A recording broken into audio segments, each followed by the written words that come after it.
The first crack in my life did not sound dramatic. It didn't explode. It didn't echo like thunder. It sounded small, like the faint snap of ice inside a glass of water. Subtle, easy to ignore. And if I'm honest, I did ignore it. It was early October in Charleston. The kind of evening where the air holds the last warmth of summer, but carries the first warning of cold. Our house sat at the edge of a quiet cul-de-sac, 2 stories, white siding, wide front porch with rocking chairs we never used. When we bought it 3 years earlier, Daniel had said it looked like the kind of house where children grow up believing in safety. At the time, I believed that too. The porch light flickered when I came home that night. I remember noticing it because Daniel hated when lights flickered. It makes the house look neglected, he used to say. Daniel cared about appearances. The lawn was trimmed precisely. The car always clean. Our Christmas decorations symmetrical. Everything curated. I'd balance my laptop bag on my shoulder, grocery bags cutting into my fingers, and nudge the door open with my hip. The house smelled like lemon cleaner and faint cologne. His cologne. Cedarwood and something sharp underneath it. It lingered even when he wasn't home. Daniel. I called out. No answer. The living room lamp was on. His briefcase wasn't by the couch where he usually dropped it. That was my second small crack. I set the groceries down and checked the time, 7:42 p.m. He'd texted at 6:10 saying he'd be late again. Lately had become permanent. Meetings, clients, new promotion pressure. I had defended him to everyone, to my sister, to my mother, to myself. The kitchen counters were spotless, which meant he hadn't eaten. I opened the fridge to put the groceries away and noticed a wine bottle missing from the second shelf. A $70 Bordeaux we'd been saving. Daniel didn't open wine alone. I stood there holding a carton of eggs, staring at the empty space where it should have been. The house felt suddenly too quiet, like it was listening. Upstairs, our bedroom door was half closed. The hallway light cast a thin yellow line across the carpet. I climbed the stairs slowly, every step louder than it should have been. My heart wasn't racing yet. Not fully. It was more like a hum beneath my ribs. When I pushed the bedroom door open, the bed was made. Perfectly. His closet door, however, stood wide open. 3 suits were gone. The navy, the charcoal, the one he wore when he wanted to impress people. I walked to the dresser. The top drawer, where he kept watches, half empty. I told myself there was an explanation. There's always an explanation until there isn't. My phone buzzed. Daniel, we need to talk. I'll be home later. The crack widened. I sat on the edge of the bed. The mattress dipped the way it always did. Our room looked the same. Our framed wedding photo still hung above the dresser, us laughing under a spray of white rose petals. Sunlight catching in my veil. That was 5 years ago. 5 years of dinners, vacations, arguments over paint colors, shared flu seasons, and promises whispered into the dark. 5 years of me believing I was safe. I don't know how long I sat there before headlights flashed through the curtains. A car door slammed. Not Daniel's usual firm, controlled shut. This one was lighter. Quick. 2 sets of footsteps. My body went cold before my brain caught up. Voices downstairs. A woman's laugh. Soft. Familiar. No. I stood so quickly the bed frame creaked.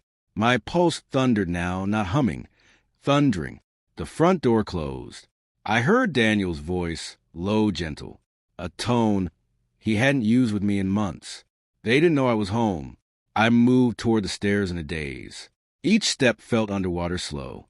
The railing was smooth beneath my palm.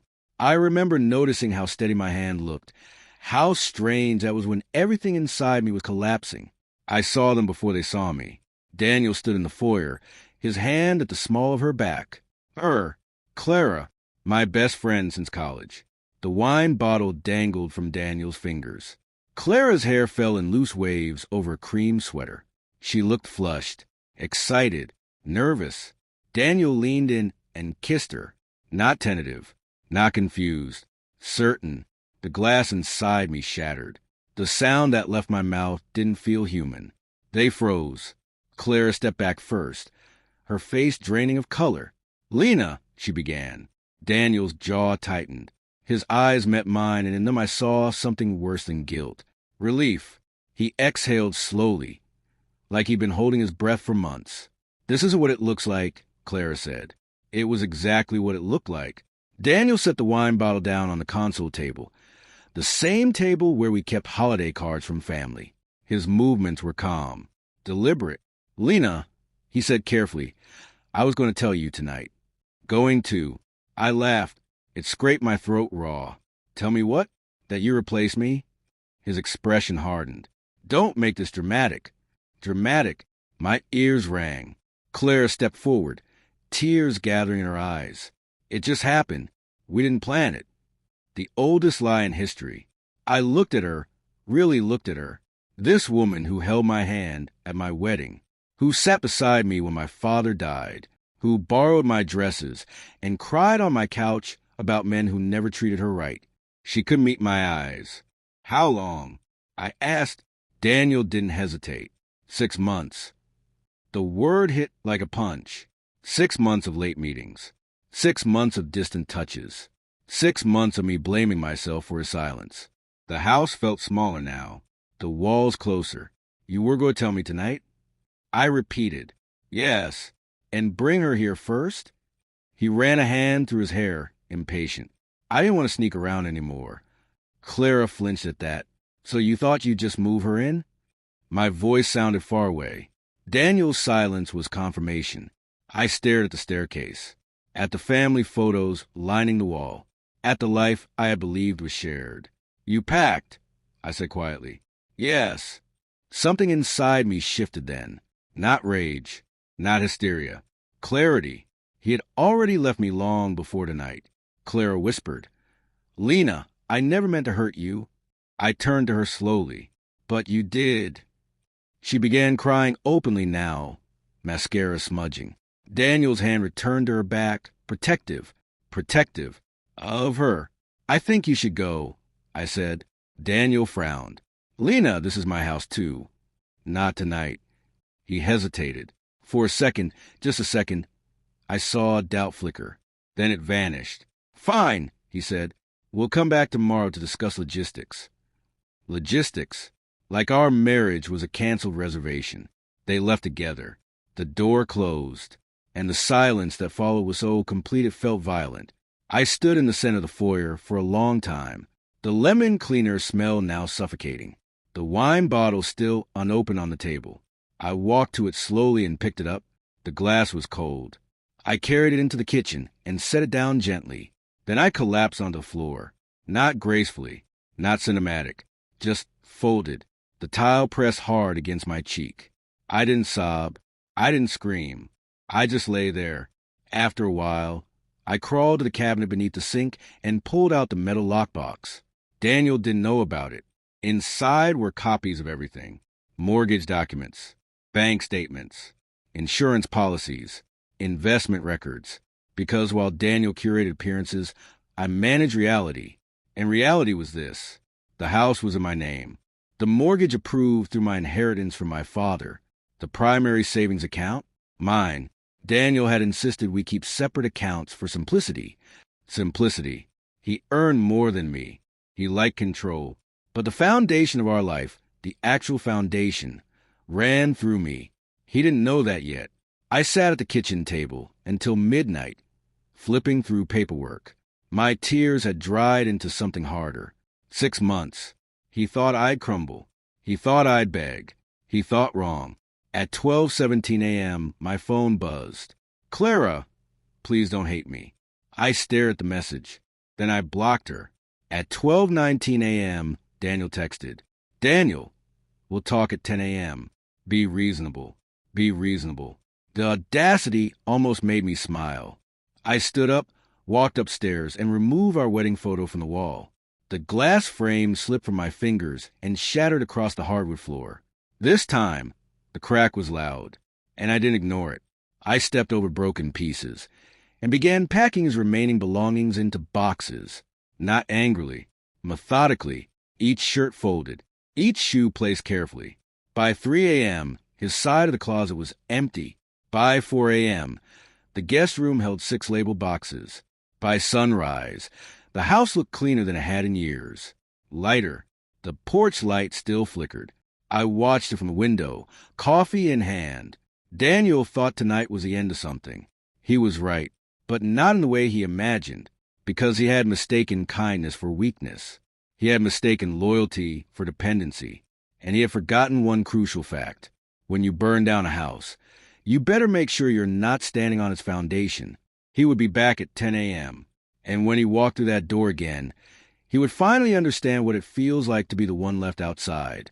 At exactly 9:58 a.m., a black sedan pulled into the driveway. Daniel was never late when control was involved. I watched from the kitchen window, coffee untouched beside me. The morning light fell across the hardwood floors in pale strips, revealing dust I hadn't noticed before. The house looked almost staged now, too clean, too orderly, like it was waiting for inspection. Maybe it was. Daniel stepped out first. He wore the charcoal suit, the one he saved for negotiations. Clara followed. She shouldn't have. She looked smaller in daylight, less radiant, less certain. Sunglasses covered her eyes, but her posture gave her away. Tense, shoulders pulled inward, they walked up the front path together. The path my father helped lay the summer before the wedding. The porch light flickered above them as if it couldn't decide whether to stay on or give up entirely. Daniel knocked once. Firm. I didn't rush. I opened the door slowly and leaned against the frame. Morning, he said, like we were discussing grocery lists. Clara remained a step behind him. You shouldn't be here, I told her. Daniel exhaled sharply. She has a right to understand what's happening. She has a right to understand? I almost smiled. That's generous. Clara removed her sunglasses. Her eyes were swollen. I didn't want this to be ugly, she said softly. It already is. Daniel stepped forward slightly. Lena, let's not turn this into something unnecessary. Unnecessary? I stepped aside. Come in. They walked into the foyer. The air inside felt cooler than outside. Sterile. Controlled. Daniel noticed immediately. Where's my desk? He asked. Packed. His gaze sharpened. You packed my things? Yes. That's premature. No, I said calmly.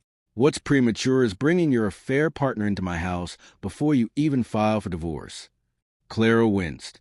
Daniel's jaw tightened. Let's sit down. We moved to the living room, the couch where we had spent Sunday mornings watching mindless reality shows, the rug we argued about for 3 weeks before buying. Everything looked the same. Everything was different. Daniel sat upright, elbows on his knees. Clara perched at the edge of the armchair, like she was visiting a stranger. I think we should handle this rationally, Daniel began. We both know the marriage hasn't been working. For 6 months. I asked. For longer, he corrected. He believed that, or at least he needed to. So you decided to solve that by sleeping with my best friend? It wasn't planned. Clara finally spoke. We didn't mean for it to happen. I looked at her. What exactly do you call 6 months? Silence. Daniel cleared his throat. That's not productive. Productive? I repeated. He leaned back slightly. The house.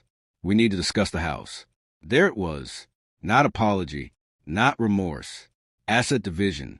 I folded my hands in my lap. Yes, I agreed. We should. He relaxed a fraction. I assume we'll sell and split the equity, he said smoothly. Clara nodded faintly beside him. I watched him for a moment. Then I stood up. Stay here. I walked into the kitchen, opened the drawer, and retrieved the folder I prepared before dawn. When I returned, Daniel's eyes tracked it immediately. What's that? He asked. I sat across from him and placed the folder on the coffee table between us. Documentation. He frowned. Documentation. Of what? I opened it slowly and slid the mortgage agreement toward him. Of ownership. His eyes scanned the first page. Then the second. His posture changed almost imperceptibly. This is incorrect, he said flatly. It's not. The mortgage is in your name only? Yes. That's not possible. It is. You insisted on separate accounts, remember? Said it would simplify things. The down payment came from my father's inheritance. Clara's gaze darted between us. Daniel flipped through the pages faster now. You said it was ours. It was, I said evenly, emotionally. His jaw flexed. And legally, he demanded. Legally, I replied, it's mine. The silence thickened. Clara shifted in her seat. Daniel's voice hardened. That's absurd. I've been paying half the mortgage. You've been transferring money monthly. Yes, but you're not on the title. His eyes flicked up to mine, sharp and disbelieving. You never told me that. You never asked. The words landed between us like a stone dropped into water. He leaned back slowly. So you're planning to keep the house? Yes. And what exactly do you expect me to do? The irony nearly made me laugh. I expect you to do what you planned to do when you brought Clara home last night. Clara inhaled sharply. Daniel stood abruptly. This isn't fair. Fair. He ran a hand through his hair again, less control this time. I've invested years into this property. You invested rent. That's not how marriage works. No, I agreed. It's not.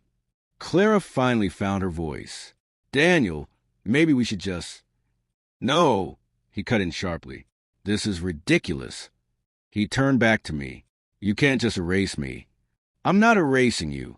I said, you erase yourself. His eyes flashed. I deserve half. You deserve what you legally own. And if I contest this, you can try. The calm in my voice unsettled him more than anger would have. He paced the length of the living room, staring at the walls like they had betrayed him personally. Clara rose hesitantly. Daniel, she whispered, maybe this is a sign. He shot her a look, irritated, sharp. Not now. I watched that exchange carefully. The first fracture. He turned back to me. Fine, he said tightly. The house is yours. We'll discuss financial compensation. For what? For the time I've invested. I stared at him. Time, I repeated. Yes, you cheated on me for 6 months. That doesn't negate 5 years of contribution. I stood slowly. Contribution? I echoed. You mean the dinners I cooked? The vacations I planned? The emotional labor of maintaining your image while you flirted your way through corporate promotions? He stiffened. Clara looked down at her hands. You think this was easy for me? Daniel shot back. You withdrew. You became distant. Because you were already gone, I said quietly. The words cut deeper than shouting would have. For a moment, neither of us spoke. The house seemed to breathe around us. Daniel's shoulders sagged slightly. This doesn't have to be a war, he said. No, I agreed. It doesn't. He looked up hopefully. I'm keeping the house, I continued. You'll receive the items you personally purchased. I've boxed them. You can pick them up today. And the joint account, I withdrew my portion this morning. His head snapped up. What? It wasn't joint legally. It was linked. You drained it? No, I removed what's mine. That's impossible to calculate. It isn't. I have records. His face flushed. You planned this. No, I said. You did. Clara stood fully now. Daniel, she said carefully, maybe we should go. He ignored her. You think you're winning, he said to me. I tilted my head. Winning? This, he gestured wildly, this power play. It's not a power play. It is... No, I said calmly. It's survival. The word hung heavy. Clara looked at me differently then, not as a rival, as a warning. Daniel's voice dropped lower. You're being vindictive. I'm being precise. He stared at me for a long time, and I saw it then, the flicker of uncertainty. He had assumed I would cry, beg, plead. He had not prepared for documentation, or calm, or consequences. You'll regret this, he said quietly. Maybe, I replied, but not today. He grabbed his keys off the table. Fine, we'll handle it legally. Of course. He headed toward the door. Clara hesitated beside me. I'm sorry, she whispered. For what? I asked softly. For loving him? Or for betraying me? Her eyes filled again. I didn't think it would go this far. It always does, I said. She followed him out. The door closed. And this time, the silence felt different. Not violent. Intentional. I walked upstairs slowly. Our bedroom no longer felt like ours. It felt like reclaimed territory. I opened the window, letting in the crisp October air. It carried the scent of fallen leaves and distant smoke. Change smells like that. Sharp, clean, unavoidable. My phone buzzed 20 minutes later. Unknown number. I let it ring. Then it rang again and again. Finally, a voicemail notification appeared. Daniel. I didn't listen immediately. I poured myself another cup of coffee, sat at the kitchen table, stared at the folder still open in front of me. Then I pressed play. His voice was strained. Lena, we need to talk about the accounts. Something's wrong. I paused the message. Something's wrong. Of course it was.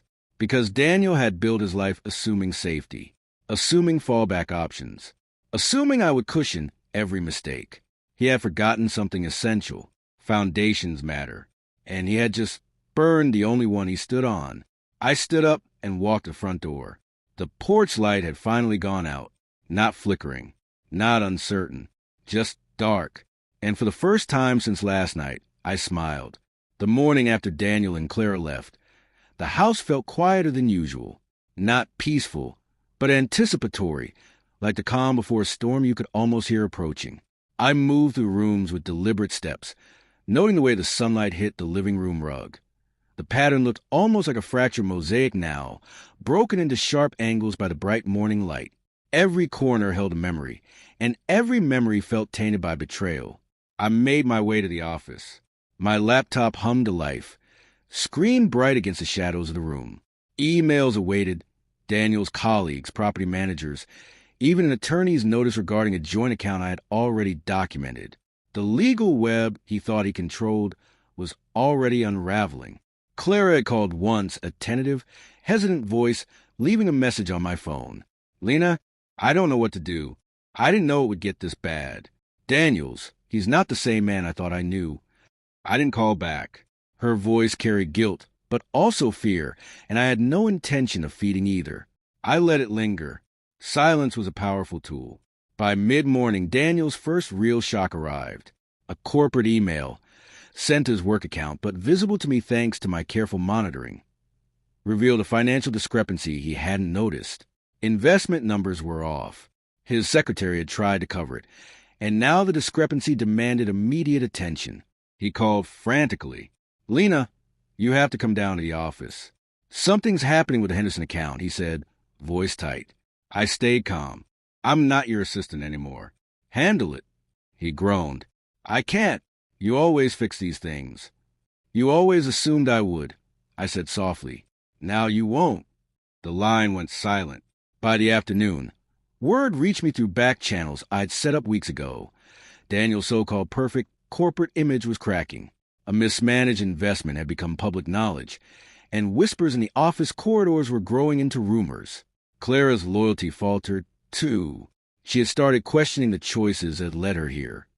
Choices made in secret, under false assumptions of permanence and control. It was astonishing to watch him struggle from the sidelines. For 5 years, Daniel had believed life was linear. Earn, control, manipulate outcomes, and maintain appearances. He hadn't prepared for chaos, for consequences, for a world where someone could act deliberately, calmly, and without panic. That someone was me. By evening, I had assembled a plan. This was no longer about survival. It was about clarity. Daniel needed to understand the totality of the consequences. Not just the house, not just the investments, but the relationships he had destroyed. I drafted letters for Clara and key colleagues, detailing timelines, evidence, and financial contributions. Everything meticulously documented. Later, as the sun set behind the trees, casting long copper-colored shadows across the walls, I walked through the empty living room. The scent of autumn leaves drifted through the open windows, mingling with faint traces of Daniel's cologne that lingered in the air. I inhaled deeply, letting it anchor me to the moment. This was my home now, my life reclaimed piece by piece. A knock at the door startled me. Not the firm, authoritative knock of Daniel, but softer, hesitant. I opened it to see Clara standing there, coat wrapped tight around her, eyes searching. Can we talk? She asked quietly. I gestured for her to come in. She stepped cautiously inside, as if stepping into a minefield. "I've made mistakes," she admitted, voice low. "I didn't anticipate any of this. I thought if I loved him, things would work out. But it's all unraveling, and I feel trapped." I nodded slowly. "You're not the only one. But here's the thing, Clara. You had choices, and you made yours while pretending there weren't consequences." She flinched at the words, but didn't retreat. "I know. I didn't think he'd fall apart like this." "You never thought about the people around you," I said softly. "Not me, not your own life. You only consider what you wanted, what you needed." Her lips pressed into a thin line. "I want to fix it," she said finally. "If not for him, then at least for me." "You can't fix what's already been broken," I replied, standing to show her the folder I kept open on the coffee table. "All you can do is acknowledge it and step away. Cleanly, without dragging anyone else into your chaos." She looked at the pages, at the timelines, at the evidence I had gathered. Her eyes widened and a tear slipped down her cheek. "I didn't realize," she whispered. "I never realized." "You should have," I said, by the time she left. The house felt heavier somehow, not because of her presence, but because of the weight of the knowledge I now held. Every action Daniel had taken, every lie he had told, was documented and undeniable. And yet I felt no satisfaction, only clarity. Night fell, and the house settled into quiet. I lit a single lamp, letting its warm glow fill the space. Outside, the wind rustled through the trees, carrying the scent of smoke from distant chimneys. The air felt sharp, alive, and I realized how deeply connected I was to this home, not just physically, but emotionally. This house was mine, and I intended to prove it wasn't just about walls and windows. As I went to bed that night, I received another text. Unknown number again.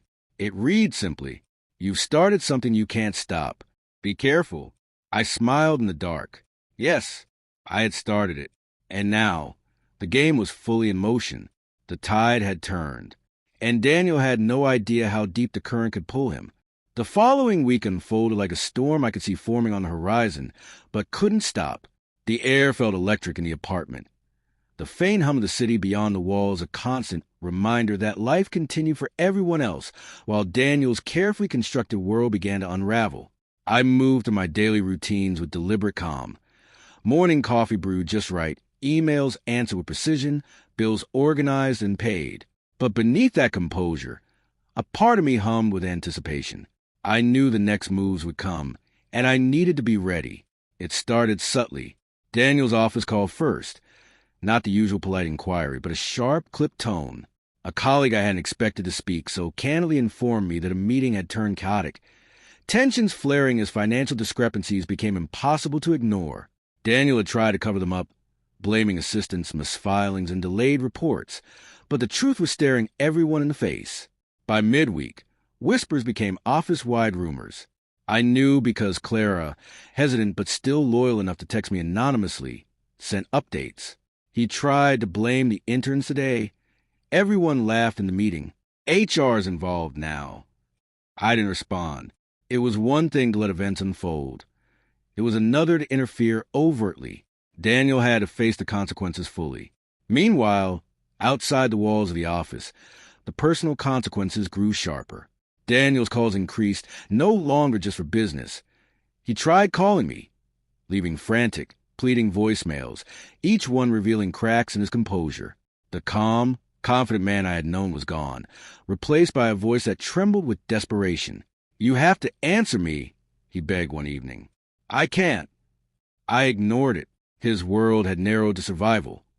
The car breaking down, his credit in ruins, the humiliation at the restaurant still fresh in his mind. I kept a meticulous journal, recording every text, every voicemail, and every encounter. It wasn't revenge. It was clarity. When Daniel finally realized he couldn't control anything anymore, he would understand the full magnitude of his choices. Then came the breaking point. Daniel appeared at the apartment late one night, rain lashing against the windows, wind howling between the buildings. The old Chevrolet barely moved through the flooded parking lot, headlights flickering. He pounded on the door, soaked through, desperation radiating from him like heat from a flame. I didn't open it.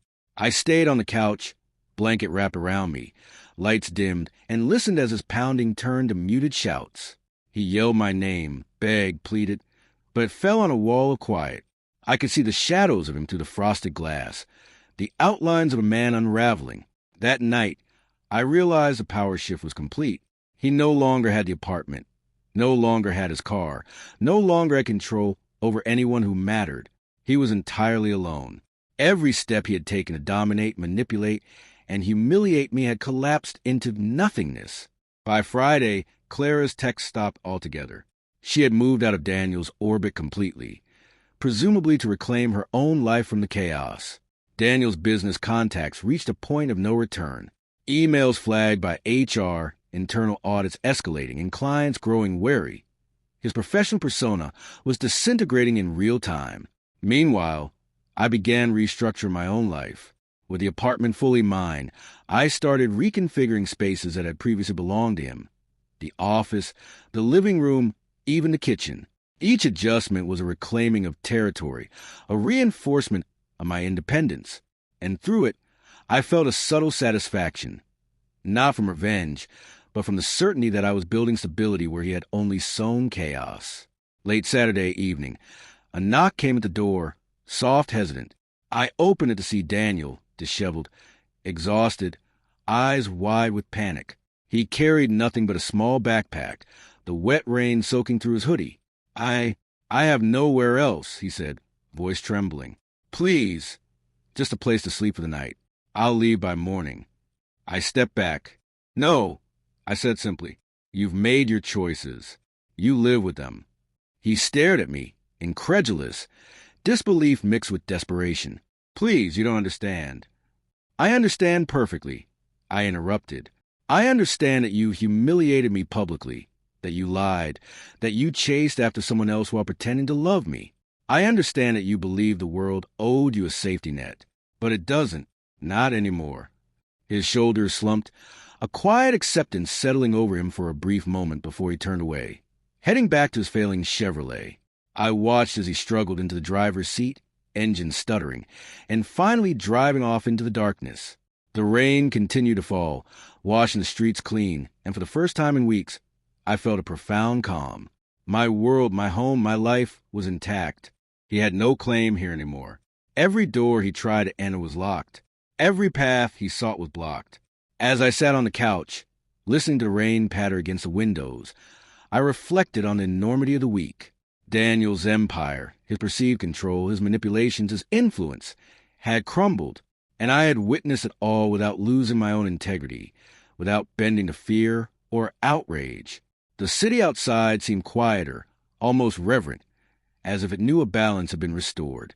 Yet, even in that calm, I knew the story wasn't fully over.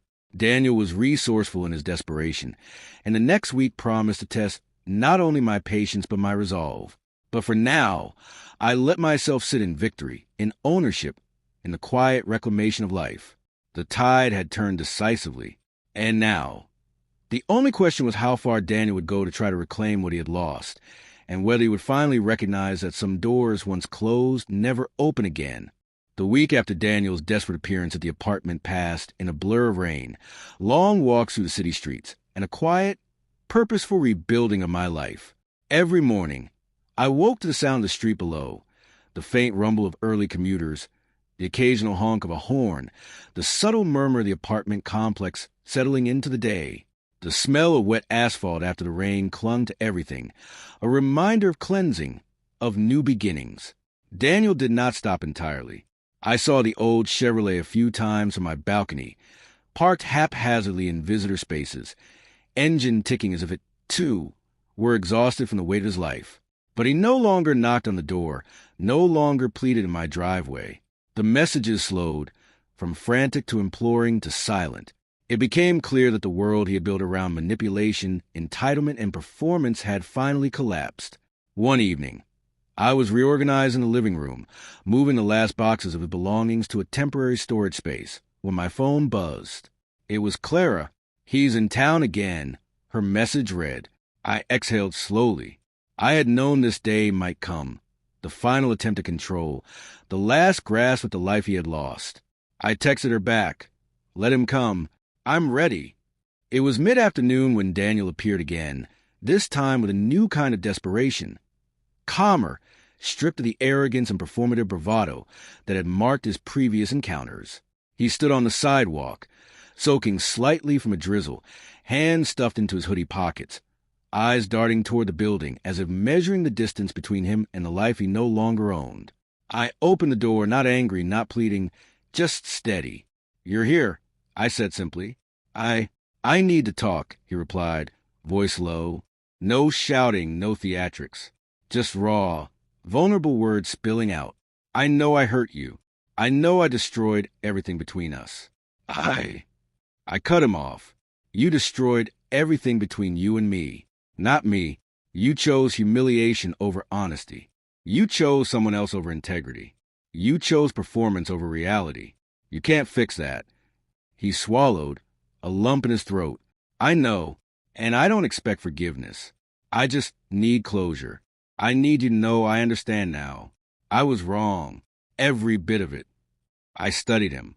The man before me was no longer the confident, charming figure who had wooed me at parties, who had sat across the table at our anniversary dinner and called me boring in front of strangers. He was reduced to someone stripped bare by consequence, staring at the reality he had ignored for months. "You want closure," I said. "Then listen closely. I'm not here to rescue you, to take you back, or to rebuild what you broke. You need to face the fallout. You need to recognize the ripple effects of your choices, the people you hurt, the trust you shattered, the life you manipulated, and you need to live with it." Daniel's eyes glistened. "I will. I swear. I'll make it right where I can. I'll change." I let the words hang in the air, knowing he would repeat them to himself long after he left. "You can start by leaving. For good this time. No more attempts, no more shortcuts, no more begging. You have no claim here, and you never will again." He nodded slowly, accepting the finality. He walked back to his car, the dented Chevrolet a testament to the consequences of a life mismanaged. The engine turned over reluctantly, but eventually it started, and he drove away, disappearing into the gray, wet city streets. For a long moment, I just stood in the doorway, listening to the fading sound of his car, the distant murmur of the rain, and the echo of my own heartbeat. The apartment felt like mine again, not just a space, but a fortress of independence, a monument to my patience, resilience, and clarity. I spent the next days in reflection. I revisited old journals, photos, and letters, remembering the parts of the relationship that had been real. The laughter, the comfort, the quiet Sundays, the shared dreams. Those moments were mine to remember, mine to learn from, but they did not excuse betrayal. I processed grief alongside relief, heartbreak alongside triumph, understanding that healing was not linear, but a series of deliberate steps forward. A month later, the city felt different. The streets smelled cleaner after the rain. Sunlight glimmered off puddles in the early morning, and the apartment felt lighter, brighter, as if it, too, had been cleansed. I hosted small dinners for friends, painted a wall in the living room a warm ochre, and even started a small herb garden on the balcony. Every action was a reclamation of life, a declaration that I would not merely survive, I would thrive. As for Daniel, I never heard from him again. Rumors reached me through mutual acquaintances, a new city, a new job, another chance to start over. But those stories held no weight. They were echoes of a life he had forfeited in front of me, in front of witnesses, in front of himself. He had made his choice, and it was final. And I had made mine, to reclaim everything he tried to take, to rebuild on my terms, and to emerge stronger, wiser, and unshakable. In the end, the lesson was clear. People will reveal who they are through their actions, not their words. And when someone shows you their true self, no matter how painful, it's not your responsibility to fix them. It's your opportunity to see clearly, step forward, and create a life that honors your worth. I poured a glass of wine, watched the city lights shimmer against the dark sky, and smiled softly. The apartment was quiet, the rain had stopped, and for the first time in a long time, I felt a sense of absolute ownership, of space, of time, and of myself. The past was gone. The future was mine, and I was ready for it.